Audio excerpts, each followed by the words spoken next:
राधे राधे। आज मैं आपको अनंत चतुर्दशी कथा सुनाऊंगी। कृपया कथा को ध्यान से सुने और पूरा सुने। भाद्रपद माह की शुक्ल पक्ष की चतुर्दशी भगवान अनंत का व्रत रखकर मनाई जाती है।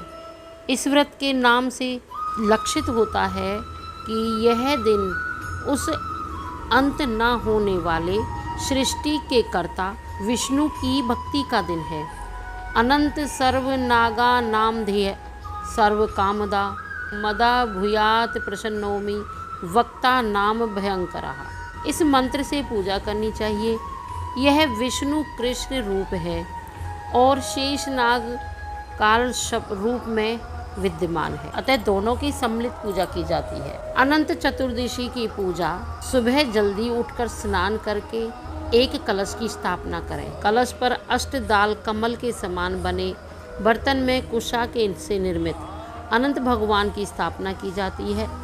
उसके समीप 14 गांठ लगाकर हल्दी से रंगे कच्चे डोरे को रखा जाता है और अक्षत पुष्प धूप दीप नैवेद्य से पूजन किया जाता है। उसके बाद अनंत भगवान का ध्यान कर शुद्ध अनंत को अपनी दाईं भुजा में बांधना चाहिए।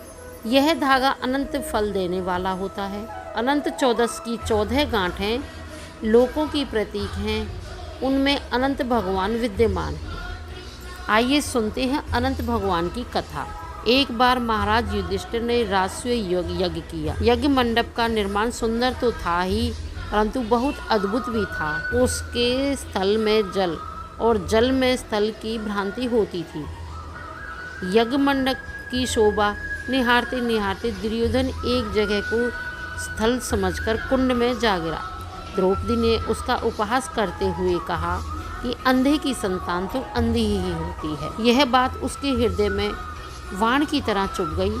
कुछ दिनों बाद इसका बदला लेने के लिए पांडवों को हस्तिनापुर बुलाया गया और एक द्यूत क्रीड़ा का आयोजन रखा गया।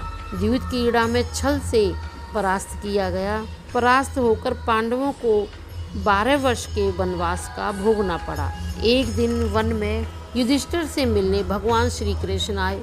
युधिष्ठिर ने उनसे सब वृतांत कह सुनाया और उसे दूर करने का उपाय पूछा। तब श्री कृष्ण ने उन्हें भगवान अनंत का व्रत करने को कहा।